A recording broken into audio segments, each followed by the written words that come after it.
Bueno, la primera cuestión es saber qué es la confesión. Si tuviésemos que buscar una imagen, ¿no? que pusiese en gráfico la realidad de la confesión, me parece que sería muy oportuno la del abrazo. La confesión es un abrazo entre el hombre y el Dios que Cristo nos presenta y nos dice que es un Padre. El hombre que conoce su pecado, es consciente de haber realizado actos libres en los que ha elegido el mal, la no verdad, la fealdad. Ese hombre herido se presenta a su Padre diciéndole que le gustaría recibir su perdón, que aquella realidad negativa, que aquella culpa no existiese. Lo que no es fácil imaginar es la potencia de ese abrazo. Cuando uno piensa en, por ejemplo, en un submarino, en un objeto introducido a muchos metros de profundidad, la presión que ejerce el agua sobre aquel objeto es tremenda. Cualquier fisura, ¿no?, que presentase una juntura de dos piezas de ese submarino sería suficiente para que el mar entrase allí por la fuerza que ejerce sobre todos sus puntos. El amor de Dios es potente, es poderoso, está siempre alrededor del hombre, con sed del hombre, buscando al hombre, y en el momento en el que el hombre presenta la más mínima fisura, es decir, yo quiero vivir con Dios, yo quiero compartir mi vida con Dios, yo quiero estar unido a Él, Dios lo aprovecha para inundar el corazón humano. Cuando Jesucristo resucita, se presenta a los apóstoles y lo primero que les dice es paz. Pero en segundo lugar les dice, id y perdonad los pecados, aquello que vosotros retengáis quedará retenido en el cielo, lo que desatéis quedará desatado en el cielo.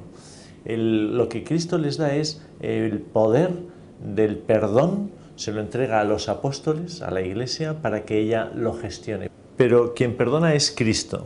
Y Él está aquí, pero no físicamente. Y entonces, a través de su cuerpo místico, de su cuerpo que es la Iglesia, Él quiere que su boca, su aliento, sus oídos escuchen y den la paz, el perdón y la curación a cada uno de los hombres que se acerca a Él. Benedicto XVI, en este libro, Dios y el mundo, afronta uno de los desafíos que se le echan a los que se presenta el cristianismo. Muchas veces se ha dicho que la presión que ejerce la Iglesia sobre las conciencias es dañina. Y sin embargo, el Santo Padre dice, es posible que se den abusos de sentimientos de culpa, pero dice, lo peor sería la extinción de la capacidad de percibir la culpa. Y entonces busca un ejemplo que es muy claro. Eso era lo que perseguía la educación nazi. Creían poder asesinar, como decía Himmler, y sin embargo seguir siendo decentes. Y entonces subraya la consecuencia. Y así se pisoteó toda la conciencia humana y se pervirtió a la persona. Aquello que realmente daña al ser espiritual del hombre no es tanto el conocimiento de sus culpas como el desconocimiento de ellas, porque machacaría su conciencia, la anularía y la despersonalizaría. No pocas veces algunas personas al encontrarse, al escuchar la confesión que vivimos los cristianos, han dicho, bueno, pero entonces el cristiano es un chollo, la confesión es un chollo. Llegas, haces lo que quieres y en un momento tabula rasa, empezar borrón y cuenta nueva. Y yo muchas veces les contesto, la confesión no es un chollo, lo que es un chollo es este Dios del que Cristo nos ha hablado. Automático no es, le costó a Cristo dar su sangre, dar su vida, pero no le importa sufrir lo que sea con tal de poder recuperar a cada uno de sus hijos. Tradicionalmente la Iglesia habla de 5 pasos para hacer una buena confesión. El primero de ellos es el del examen de conciencia. Cuando el hombre se presenta ante su conciencia, muchas veces puede haber perdido la nitidez, ¿no?, de aquello que es bueno y que es malo.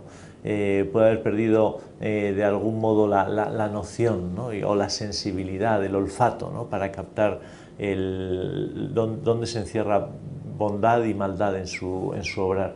Y por eso la Iglesia siempre ha sido partidaria de ofrecer exámenes de conciencia.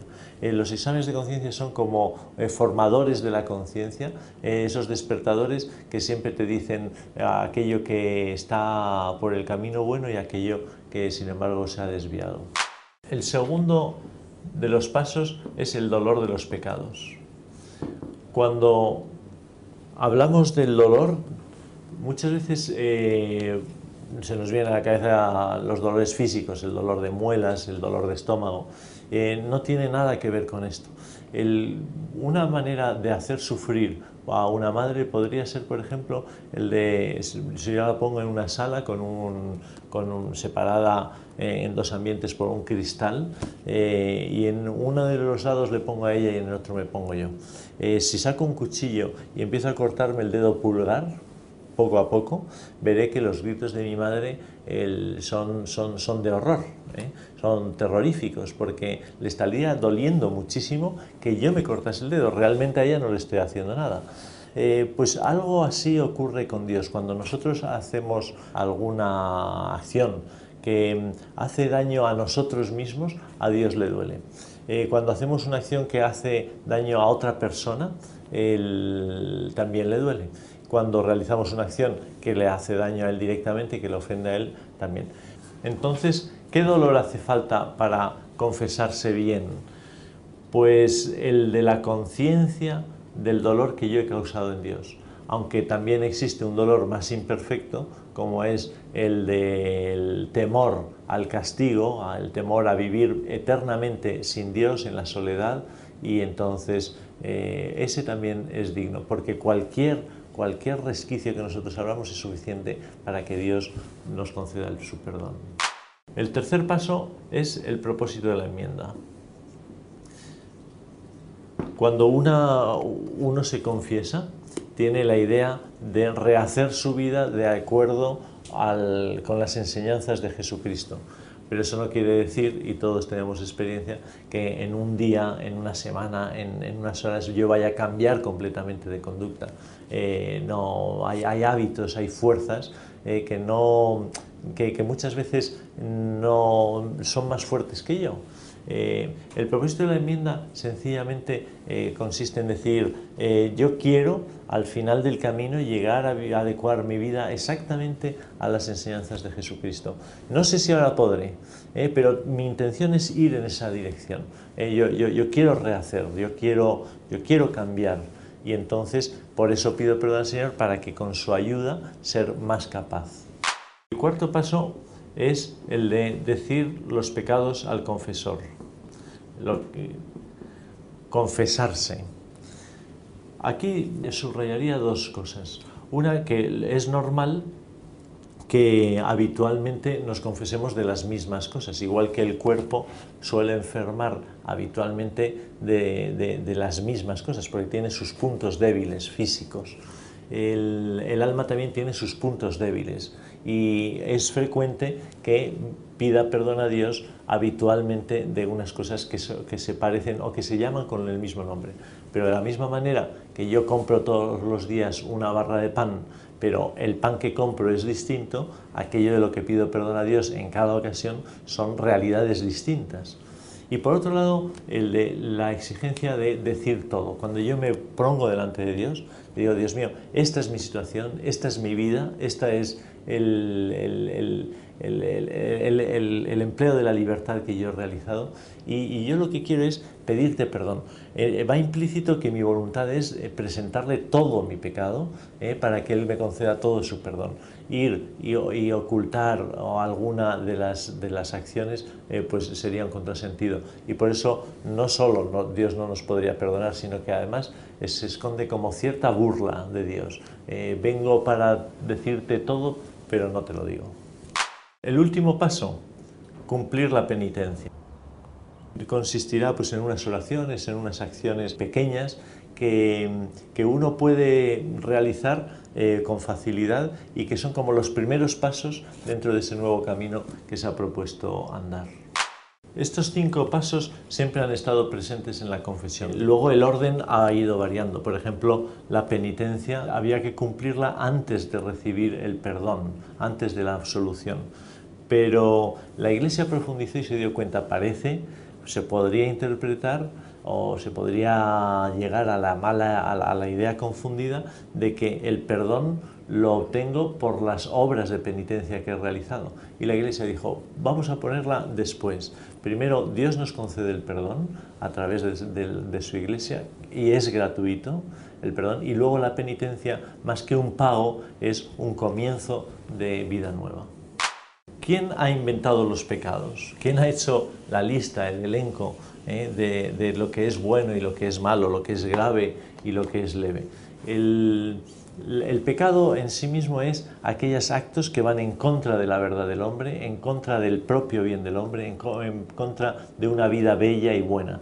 Los 10 mandamientos recogen esta moral natural, ¿no?, que está inscrita en el corazón del hombre. De todas formas, en San Pablo, cuando cuando escribe a sus comunidades, distingue entre aquellos pecados que quitan la vida, aquellos que producen la muerte, y aquellos que no producen la muerte.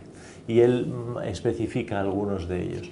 Y la Iglesia no ha hecho más que continuar con esa tradición, con esa enseñanza de Pablo, y igual que en la vida humana. Hay actos que rompen la relación con una persona, entre padre e hijo, entre un matrimonio, entre amigos, y actos que sencillamente ensucian la relación, pero que no la rompen. Esos son los pecados mortales y lo que la Iglesia llama los pecados veniales.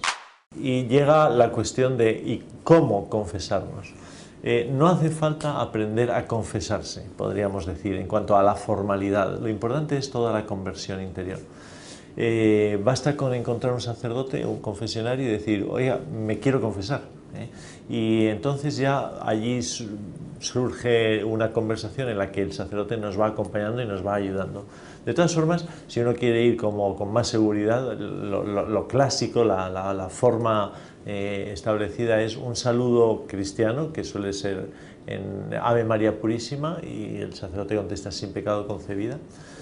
A continuación uno dice el tiempo que hace que se confesó, pues hace tanto tiempo, mi última confesión fue en tal momento, y le quiero pedir perdón a Dios y dice las cosas de las que se arrepiente y que quiere pedir perdón a Dios.